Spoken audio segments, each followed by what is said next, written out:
This time I'm going to show you how to make this really handy drawstring bag. Looks like a little handbag, but when you open it up there is a drawstring section in the centre there, so it makes it very roomy, and it's a really easy bag to sew with a closure that doesn't include any kind of hardware or zips or anything like that.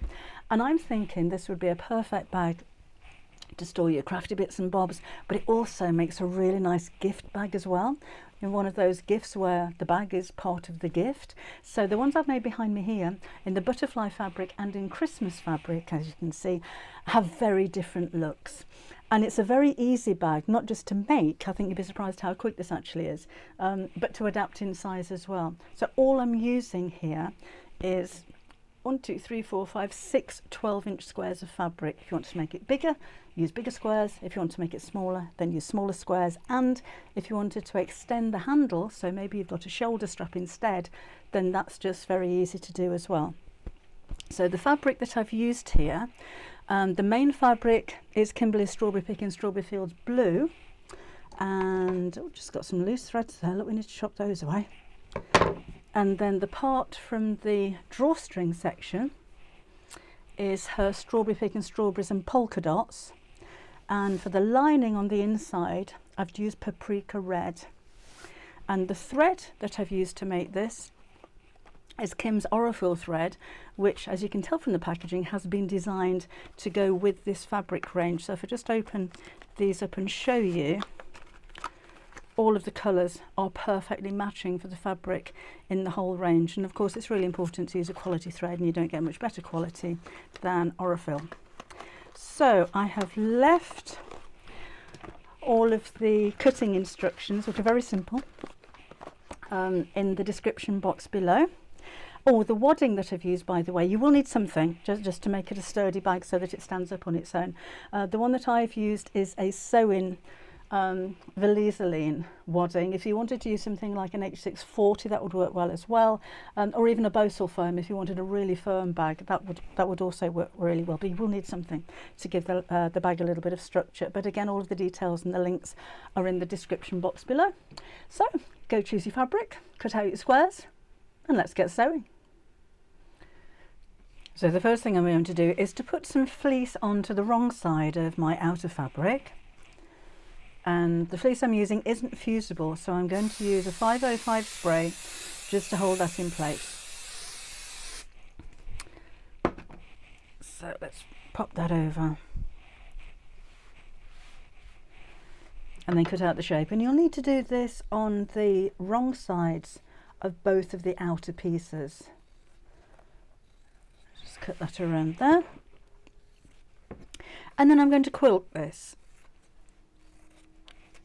And this fleece particularly is a sew-in polyester fleece. I'll put a link below in the description box, but it's really lovely to quilt with because it's quite deep, and it makes the stitches really sink into it, so it's lovely for quilting, and it's washable, and it's very affordable. Right, so that's that.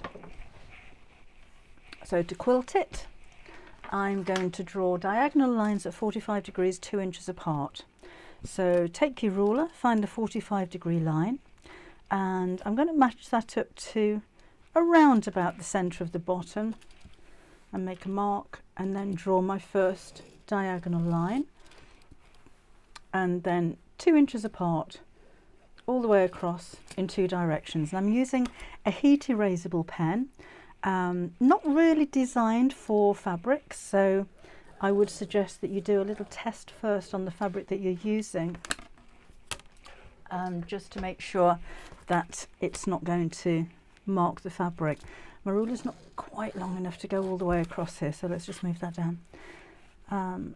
So we'll make the diagonal lines, then sew across these, and then to remove the line, because it's heat erasable, I can just use my iron.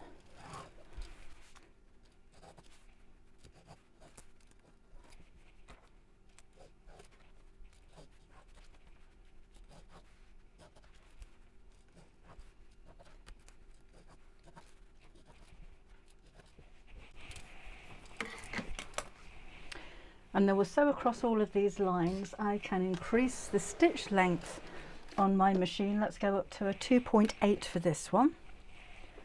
and then literally sew across all of those lines. A longer stitch, two reasons. This isn't a seam, so it doesn't need to be a strong stitch.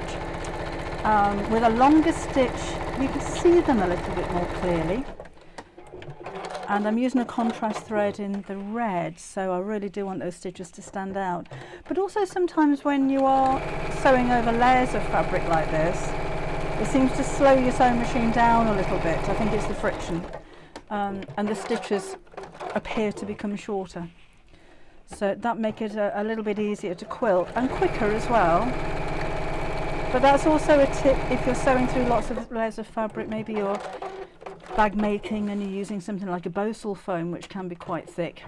Maybe worth increasing the stitch length.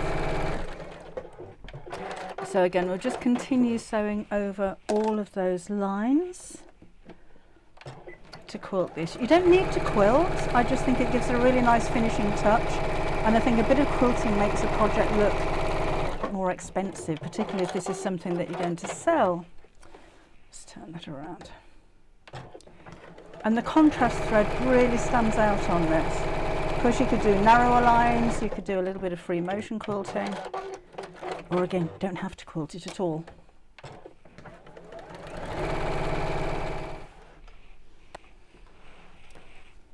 Turn over to the wrong side just to make sure you haven't missed any of the lines. It's a little bit easier to see from the back than a printed panel on the front.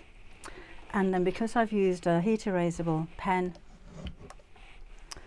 I can just iron those lines away. It's like a magic trick watching these disappear. Okay, then the next thing to do, actually while we've got the iron here, let's take the two sections that we're going to use for the channel and press those in half wrong sides together. All of the fabrics I'm using are non-directional, so it really doesn't matter which way we press this. And as they're squares, that really doesn't matter. But so let's just fold that in half. And I want a really good crease across the top there. So I'm going to use a little bit of best press just to encourage the crease to stay there. That's going to be important, as you'll see later on in the video, when we start to constrict the bag and make the channel for the ribbon to thread through.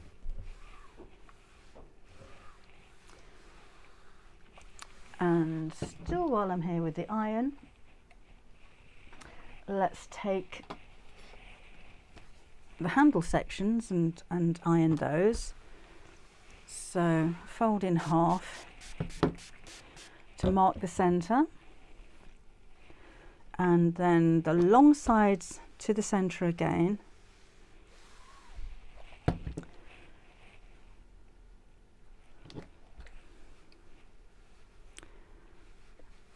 Like so, and then we'll fold the whole thing in half again and give it a good old press. So that's it with the iron for just a second. With the straps, I'm just going to sew along both sides. So I've still got a longer stitch on my machine because these are just top stitches. And we'll need to do this with both of the straps. Now I've made these 16 inches long, but if you wanted to make them shoulder length, then maybe go up to even 40 inches long if you wanted to make that into a shoulder bag. That's just a different option for you. So again, sew down both sides. And I've already made the other one. We'll need two straps, exactly the same. Let's go back to our outer fabric. And you'll need your ruler. And we're going to mark and cut out a 2-inch square from the bottom of both corners.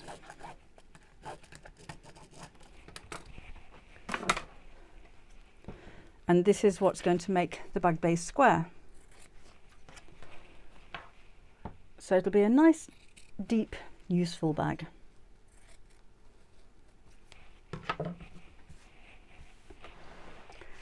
Then we'll repeat this with the second side of the bag, and then cut the 2-inch squares out of both of the lining pieces. So put the lining to one side for the moment, and we'll put the straps onto the front and the back of the bag. So take your ruler again,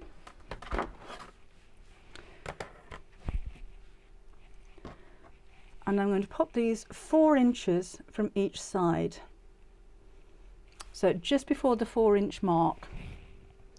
So we can pop, let's put a clip on here just to hold this in place, and then bend the handle round but make sure it's not twisted, and 1, 2, 3, 4 inches from that side as well. And then I can use this as a guideline to put the second handle onto the opposite side of the bag in the same position. So just line up those 2 pieces.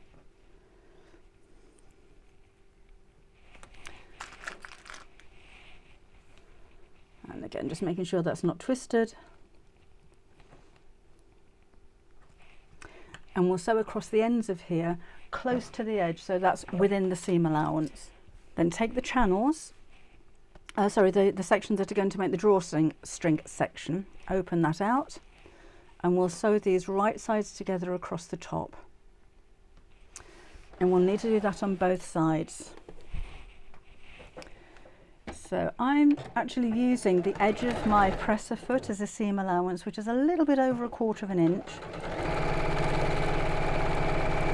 So it doesn't really matter the seam allowance being exact as long as it's uniform. So if you've got a 1/4 inch foot on your sewing machine, then yes, of course you can use that. So that's the first channel, and then the second section will go onto the opposite side of the bag, right sides together again, and sew across. Now I tend not to use pins for things like this because I find it just as easy just to line up the edges of the fabric as I'm sewing. But if you wanted to pin or clip the fabrics together, then of course that's absolutely fine. So then we've got the channel sewn to the top, and then the lining is going to go onto the opposite side of the drawstring channel. So with the straight sides together, cut out corners at the bottom.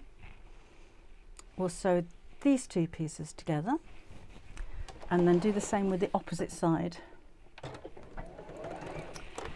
So then I'm left with 2 long strips of fabric that look exactly the same, both looking like that. Then we're going to sew these 2 pieces together. So matching up the outer with the drawstring section with the lining. And this time I am going to pin, but only where I need the seams to match at the side, particularly on the outer fabric, because it'll be quite noticeable if the seams don't match up. So those are the important ones, so that's where I'm going to put my pins. And just for good measure, I'll do that on the lining section as well.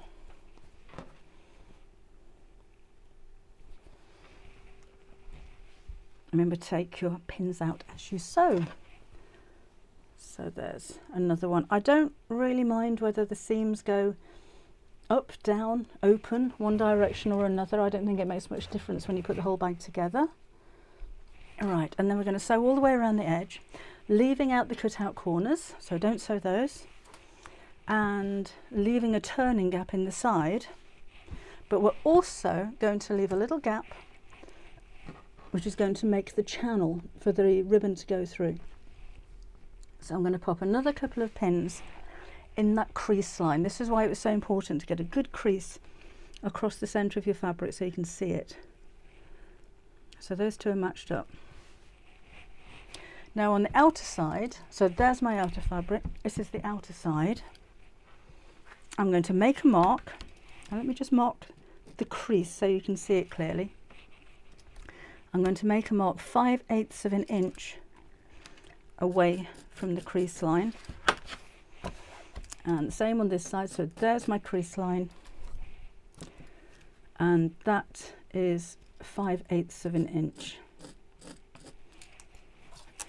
Now as I'm sewing around, I'm not going to sew over that bit. That's going to be where my channel is for the ribbon. So I'll sew up to this mark, back stitch, miss it, and then back stitch, and then carry on sewing all the way around.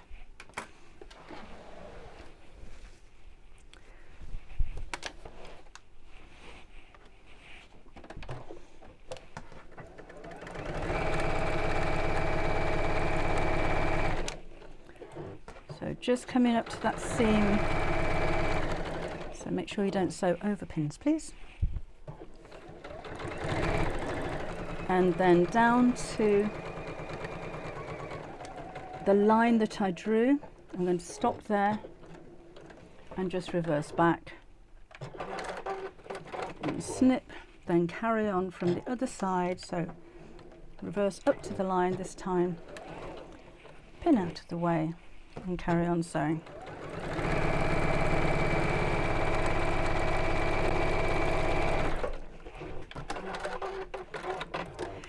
Now if you have any fray check, it may be an idea just to put some along the edge of the opening here, just to stop that from fraying. But what I will do though is to just press that seam back a little bit. So there's the opening.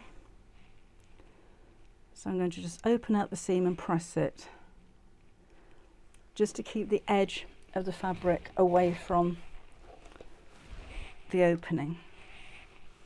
Just over that little bit. Don't worry if you forget any of these stages, by the way. It's not the most important thing. It may just help a little bit when you put the ribbon through there.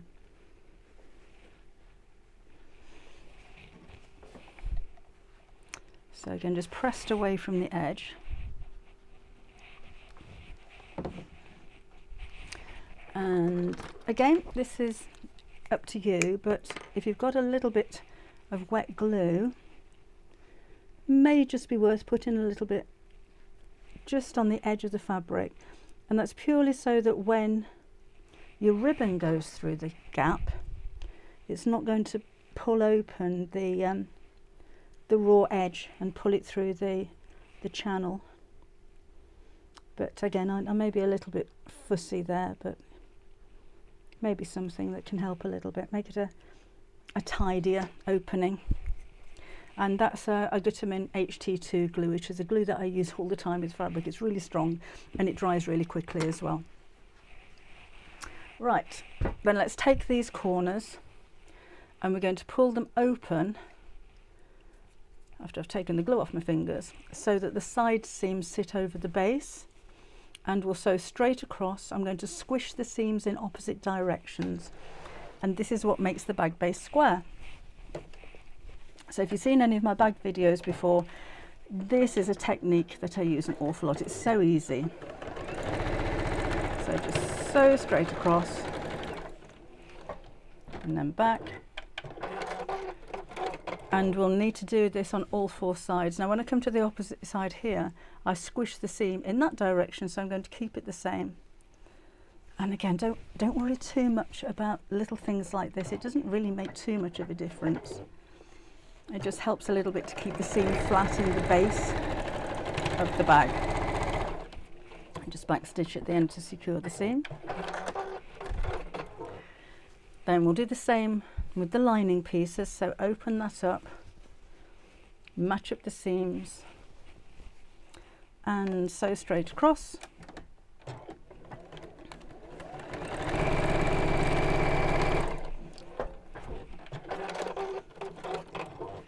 And the same with the final corner here. So open up, match them up and sew.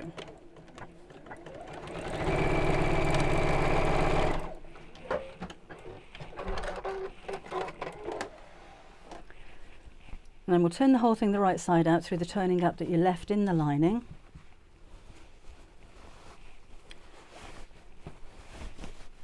So just pull all of that through.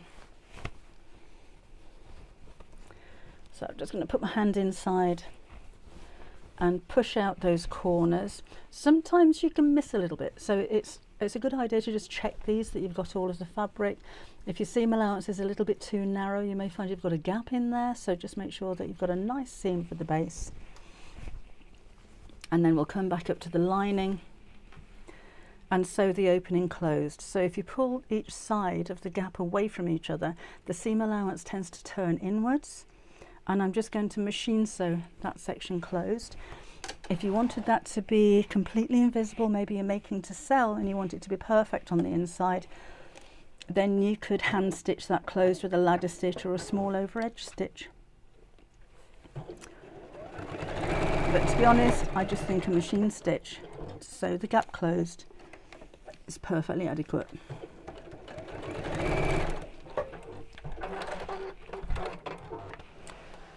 Right, and then we're going to put the lining inside the bag.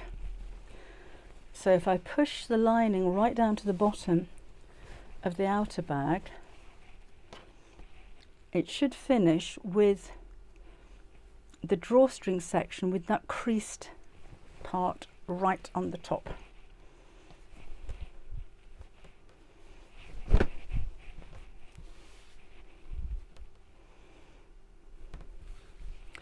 So just keep manoeuvring that until you get your crease line there. If you wanted to re-iron that at this stage, then you can do. And the gap that you made should be just from the top of where the crease is down by 5/8 of an inch.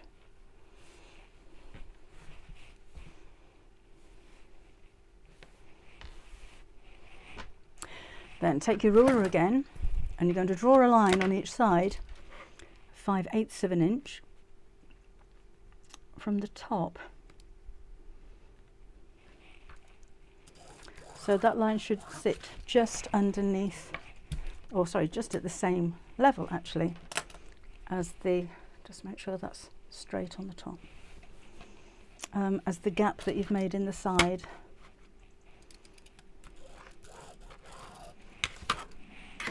And then we'll sew all around that line. So you may find the free arm on your sewing machine useful to use at this stage. As I'm sewing across the seam, I'm just going to backstitch a couple of stitches right on the seam, and that'll make it a little bit stronger, because that's where the ribbon's going to come through, so I don't want to make the gap any wider as the ribbon pulls through. So nice straight line all the way around. Again, I'm just coming up to that gap, so let's go backwards and then carry on sewing until I get to the beginning.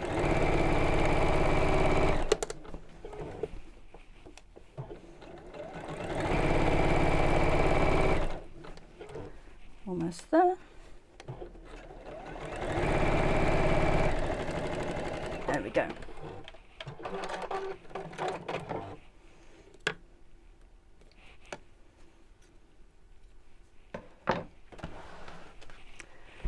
And just as before, as I used a heat erasable pen, I'm just going to take away the mark.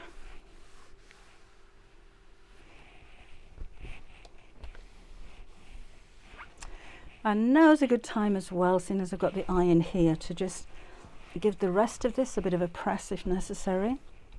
If you have a tailor's ham or one of these sleeve hams, it's quite nice to put inside to iron side seams, so you're not flattening the bag, you're just flattening the seam.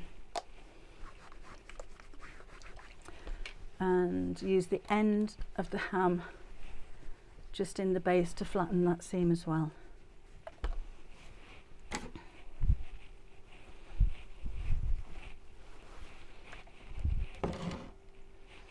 Right. Now I'm going to thread the ribbon through here. I haven't cut the ribbon already, but it needs to be twice the width of the bag and then a little bit extra, which is why I'm saying 25 inches is the perfect length for your ribbon.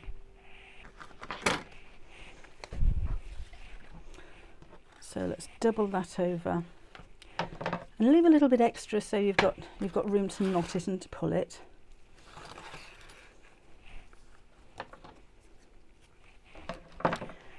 Then we'll need a safety pin or a bodkin if you have one, and we'll thread the ribbon through. Now I like to fold over the ends of my ribbon because I find sometimes if I just put a pin through the end, it can tear the ribbon. So I fold that over and thread through the channel in one direction.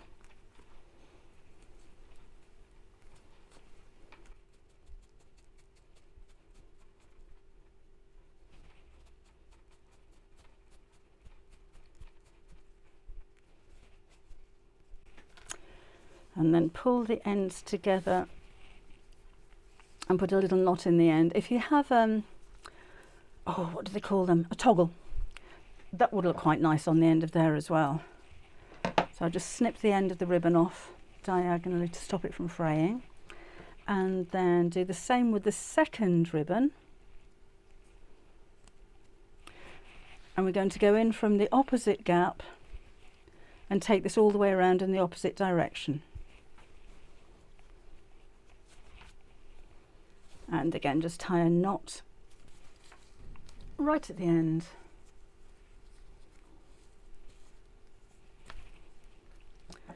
And trim the end of the ribbon. You can use pinking shears if you wanted to there. It's just to stop the ribbon from fraying. Right, then back to the iron. And I'm going to push the channel inside the bag.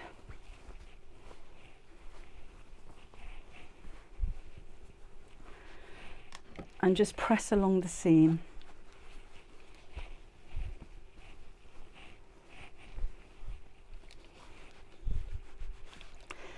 And then I'm going to top stitch around the edge. Now don't worry if you don't catch the lining in the top stitching. We're going to sew really, really close to the edge of the seam, to the edge of the fabric. So as close as you can, just pinching the fabric at the edge, and that will help to keep everything looking nice and neat on your finished bag. So I can lengthen the stitch again there, so let's go up to a 2.8 this time, and making sure the handles are out of the way. If you can sew 1/8 of an inch maximum, or a millimetre from the edge, is absolutely perfect. So again, just pull the strap away, keeping the seam on the edge. It is quite bulky now when you get to the seams at the side, so just go a little bit slower over those areas. And just keep sewing all the way around.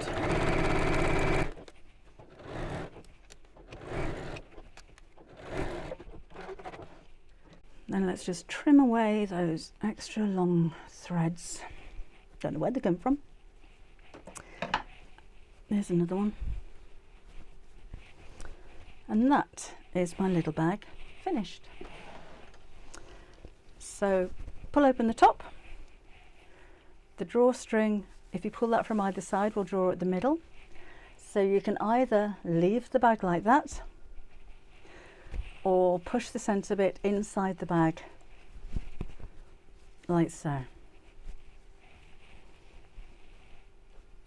So I hope you find it useful. I hope you've enjoyed making yours as well. I hope you make lots of them in lots of different fabrics. They make perfect gift wrap, but they make perfect storage as well. So I'm thinking for things like your crochet or your knitting or your crafty bits and bobs, or even things like your hair accessories and things like that. And as I said earlier, if you wanted to make that strap longer and make it into a shoulder strap so it's more of a handbag style, then that will do it really well as well. And as you can see, now you've made one, it's quite easy to resize or downsize when you're using squares of fabric to the same size. So if you wanted a bigger bag, you can cut it to 14 inches square, 16 inches square. If you wanted a smaller bag, maybe 10 inches or 8 inches square. So if you're using these for storage, you could actually have a whole row of different size of little bags. So I really hope you enjoyed the tutorial, and I shall see you again soon. Bye bye.